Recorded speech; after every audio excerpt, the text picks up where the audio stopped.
బాలరాజ్ గారు నమస్తే అండి. బాలరాజ్ గారు వినిపిస్తుందా? మేడం నమస్తే. మేడం నమస్తే అండి. బాలరాజ్ గారు, బీఆర్ఎస్ బలహీనపడింది, పార్టీ ప్రతిష్ట కాపాడుకునే విషయం కేసీఆర్కు బాగా అర్థమైంది కాబట్టి పాలమూరు ప్రాజెక్టు సమస్య గురించి కాదు, పార్టీ ప్రతిష్టను కాపాడుకునే ఉద్దేశంతోనే మీడియా ముందుకొచ్చారనేది కాంగ్రెస్ వాదన, అంతేనా? మేడం ముందుగా మీకు ప్రైమ్ 9 టీవీ ప్రేక్షకులకి, యాజమాన్యానికి, ప్యానెల్ పెద్దలు, కాంగ్రెస్ పార్టీ ప్రతినిధి జితేందర్ రెడ్డి గారికి, అదేవిధంగా అన్ని సత్యం గారికి నమస్కారం. మేడం ఇప్పుడు పార్టీ బలహీనపడిందని మీరు అనుకుంటే, మేము అనుకుంటే కాదు కదా తల్లి. ఇలా పెద్ద ఎత్తున మేడం నిన్న జూబ్లీస్ ఎలక్షన్ జరిగింది.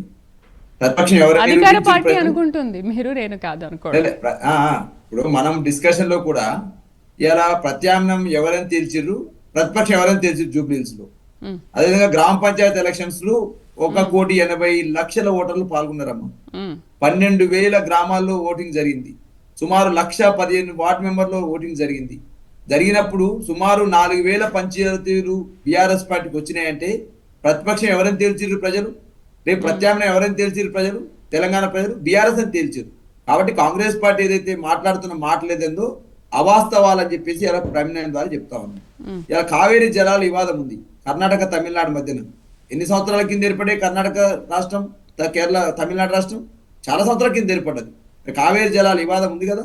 కాబట్టి తెలంగాణ ఉద్యమం నీళ్ళ కోసం జరిగిన మాట వాస్తవం. ఆ రోజు ఉస్మాన్ సిటీ విద్యార్థి నాయకులుగా మేమందరం కొట్లాడిన మాట వాస్తవం. ఆ రోజు తెలంగాణ ఉద్యమానికి కేసీఆర్ నాయకత్వం వహించిన మాట వాస్తవం. ఆ నాయకత్వంలో నీళ్ళు అనేది ప్రధాన పాత్ర పోషించిన మాట వాస్తవం.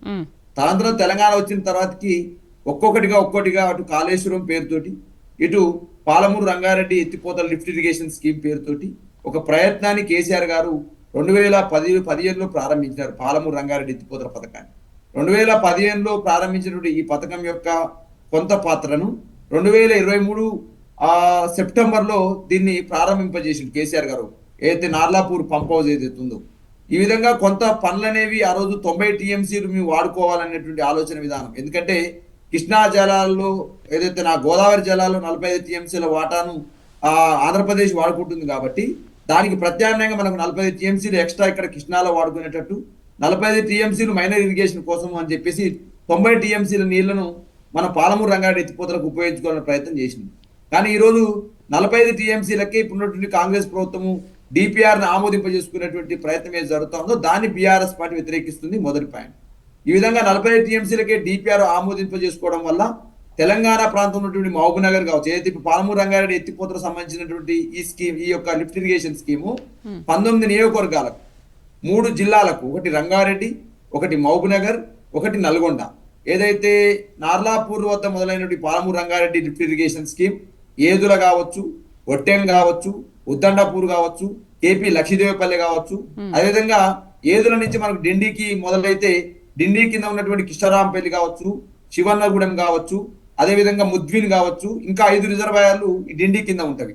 ఆ రోజుకు 2 టీఎంసీలు తోడువేతతోటి, అంటే సుమారు 60 రోజులలో 62 120 టీఎంసీలు తోడుకోవాలనే ఆలోచన ఆ రోజు ప్రభుత్వం చేసింది. 60 టీఎంసీలు 30 టీఎంసీలు డిండికి, 60 టీఎంసీలు పిఎంఎల్ఆర్ఐ ఏదైతే పాలమూరు రంగారెడ్డి ఎత్తిపోతలకు సంబంధించినటువంటి స్కీమ్కి.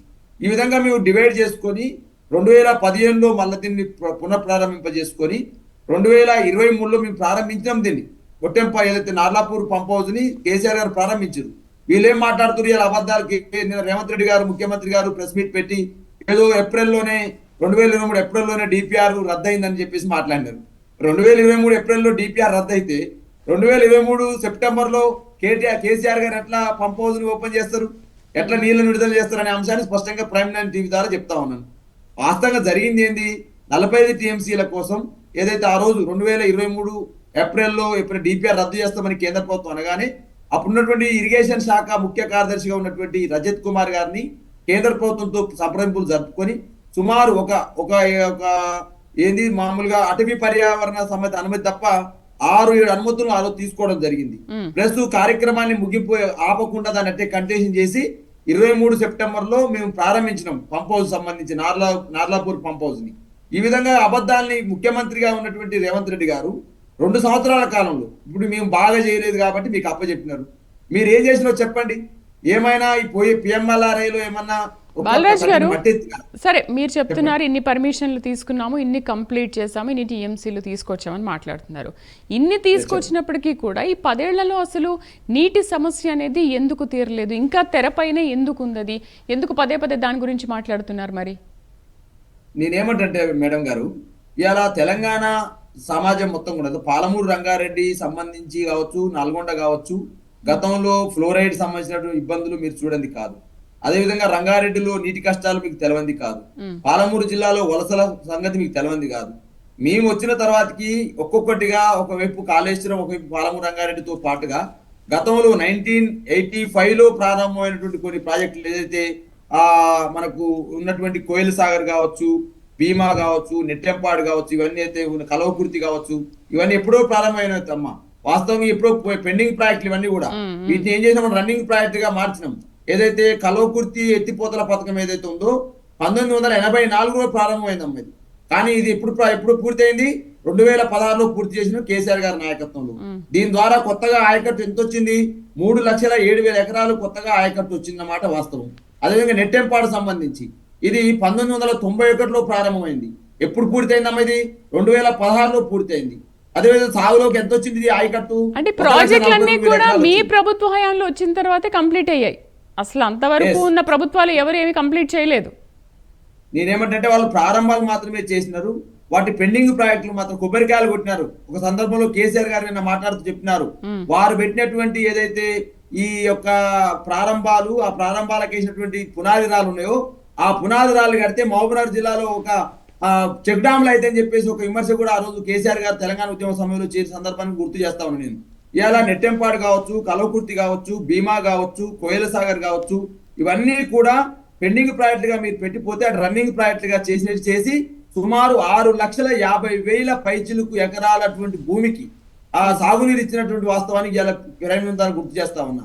అదే విధంగా తుమ్మిళ్ళ ఎత్తిపోత RDS పథకం ద్వారా ఆ రోజు బైరెడ్డి రాజశేఖర రెడ్డి గారు, ఆంధ్రాలో రాయలసీమలో ఉన్నటువంటి ఎమ్మెల్యే గారు RDS తూములు పగలగొట్టి RDS ద్వారా నీటిని ఎత్తుకపోవాలని ప్రయత్నం చేస్తుంటే హారతులు పట్టిన వాళ్ళు ఇవాళ బీజేపీ ఎంపీగా ఉన్నటువంటి DK అరుణ గారు కావచ్చు, ఈ రోజు ఉన్నట్టు బైరెడ్డి రాజశేఖర రెడ్డి గారి యొక్క ఎంపీగా ఉంటాను శబరి గారు కావచ్చు, వాళ్ళందరూ కూడా ఆ రోజు బైరెడ్డి రాజశేఖర గారి కుటుంబం మొత్తం కూడా పగలగొడితే దానికి ప్రత్యామ్నాయంగా వాటర్ ని నడిగడ్డ ప్రాంతంలో ఇవ్వడం కోసం తుమ్మిళ్ళ రిజర్వాయర్ కట్టి అక్కడ ఒక 1,00,000 పైచిలుకు ఎకరాలకు నీరు ఇస్తున్న మాట గుర్తు చేస్తా ఉన్నా. సుమారు 6-7 లక్షల ఎకరాలకు ఈ మధ్య కాలంలో మైనర్ ఇరిగేషన్ ద్వారా కావచ్చు, ఈ లిఫ్ట్ ఇరిగేషన్ స్కీమ్ ద్వారా కావచ్చు, టీఆర్ఎస్ ప్రభుత్వం వచ్చిన తర్వాతకి బీఆర్ఎస్ గవర్నమెంట్ వచ్చిన తర్వాత కేసీఆర్ నాయకత్వంలో వాటర్ అందించిన మాట వాస్తవం. ఇంకా చేయాల్సి ఉంది అంతలోనే మన గవర్నమెంట్ పోయింది. రేవంత్ రెడ్డి గారు ముఖ్యమంత్రిగా వచ్చినారు. 2 ఏళ్ళు అవుతుంది. వీళ్ళు ఏదైనా చేసిన ఒక పని చెప్పండి. మేము ఇవాళ PMLRI ఏదైతే ఉందో Palamuru Rangareddy lift irrigation scheme సంబంధించి ఒక 90% పనులు పూర్తి అయినాయి. ఇంకొక 10% పనులు పూర్తి చేస్తే మొత్తం కూడా ఆల్రెడీ బ్యారేజీని కట్టి ఉన్నాయి, కాలువలు మాత్రమే తవ్వాలి. ఆ కాలువలు తవ్వితే తెలంగాణ సమయం నీళ్ళు వస్తుంది. దాన్ని చేయకుండా మీరు DPR వాపస్ పంపించినా మీరు మాట్లాడరు. 90 TMCల వాటర్ 45 TMCలు తగ్గించినా మీరు మాట్లాడరు.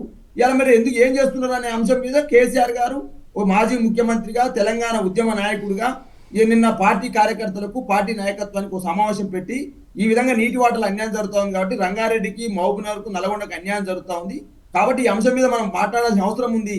తెలంగాణ సోయి మనకే ఉంది, తెలంగాణ అస్తిత్వవాదన మనకే ఉంది కాబట్టి వాళ్ళు ఏమని ఇప్పుడు ఉన్నటువంటి ఎమ్మెల్యేలు ఏం మాట్లాడుతారో మనం చూస్తూనే ఉన్నాం. NM శ్రీనివాసరెడ్డి ఏం మాట్లాడుతూ ఉన్నారు, మన కాడ ఫండ్స్ లేవు, ఏమి లేవు, ఓన్లీ పెళ్లిలకే పేరటాలకపోతున్నాం ఒక ఆయన అంటాడు. ఒక ఎమ్మెల్యే చేస్తాడు ప్రపంచ బ్యాంకుకు లెటర్ రాస్తుంది నిధులు కావాలని చెప్పేసి ప్రపంచ బ్యాంకుకు. అదే జడ్చర్ల ఎమ్మెల్యే అనిరుద్ గారు ఏం మాట్లాడుతూ ఉన్నారు, అయ్యా మాకు పనులు కావట్లేవు, ఒక కార్పొరేట్ సంస్థకు అప్పచెప్తే 20% కమిషన్ ఇస్తే ఎమ్మెల్యే చెప్తే పని కావట్లేదు మాకైతే అని చెప్పేసి వాళ్ళే మాట్లాడుతూ ఉన్నారు. కాబట్టి వాళ్ళ సొంత పనులు మాత్రమే చూసుకుంటా ఉన్నారు, వాళ్ళ సొంత ఎజెండాని మాత్రమే పనిచేసుకుంటా ఉన్నారు. కాబట్టి బీఆర్ఎస్ పార్టీగా మన మీద ఈ కర్తవ్యం ఉంది, నీటి వాటాల విషయంలో కొట్టాల్సిన అవసరం ఉందని చెప్పేసి రంగారెడ్డిలో, మహబూబ్నగర్ లో, నల్గొండలో భవిష్యత్తులో మీటింగ్ పెట్టేసిన అవసరం ఉంది. దానికి కేసీఆర్ గా నేను వస్తానని చెప్పేసి మాట్లాడిన సందర్భం ఉంది. దానికి ఉలుకుతా ఉన్నారు, ఉలికితే పలుకుతా ఉన్నారు ఇవాళ ఉత్తమ్ కుమార్ రెడ్డి గారు. మరి ఇవాళ ఎందుకు కేంద్ర ప్రభుత్వంలో ఉన్నటువంటి మంత్రిని కలిసి ఉత్తమ్ కుమార్ రెడ్డి గారు పోతున్నారు? మరి ఎందుకు రేవంత్ రెడ్డి గారు ఈ అంశాల మీద మాట్లాడతలేరు? మీరేమైనా కేంద్రంతో బాగున్నారంట 10 ఏళ్ళు కూడా, మీరు కేంద్రంతో ఒప్పించి మీరేమైనా చేశారంటే మీరు అది చేయలేదు కదా. అసలు PM వచ్చినప్పుడే ఇక్కడ అటెండ్ అయ్యేవాళ్ళు కాదు మీరు. ఇప్పుడు PM గారిని గౌరవించడం, PM దగ్గరికి పోకపోవడం, మాకున్నటువంటి అభిప్రాయ భేదాల సైద్ధాంతిక భేదాల మాకున్నటువంటి వేదం అది. కానీ రాష్ట్రాల హక్కుల్ని కాపాడంలో బీఆర్ఎస్ పార్టీగా ఆ రోజు అధికార పార్టీగా ముఖ్యమంత్రిగా కేసీఆర్ గారు చేసినటువంటి తపన తండ్లాట అనేది తెలంగాణ సమాజం అంతా చూసింది. రైట్. ఇవాళ కేంద్ర ప్రభుత్వం మరి కలుస్తున్న రేవంత్ రెడ్డి గారు మరి 59 సార్లు ఢిల్లీకి వెళ్ళాడు, 59 సార్లు కలిశారు. మరి కేంద్ర ప్రభుత్వం నుంచి ఒక్క పైసా రాలని ఎందుకు మాట్లాడుతున్నాం? మరి గతంలో నిర్లక్ష్యం ఉంది, ఇప్పుడు కూడా నిర్లక్ష్యం ఉందని మాట్లాడుతున్నప్పుడు మరి గతంలో కలసలేదు అన్నప్పుడు ఇప్పుడు కలిసిరు కదా, ఏం సాధించారో చెప్పాల్సిన అవసరం కూడా వాళ్ళకు ఉంది కదా. అక్కడ పోయి కలుస్తున్నారు, ఇక్కడ వచ్చాము ఏమి ఇస్తలేదు కేంద్రం, మీరే మాట్లాడదాం మళ్ళీ.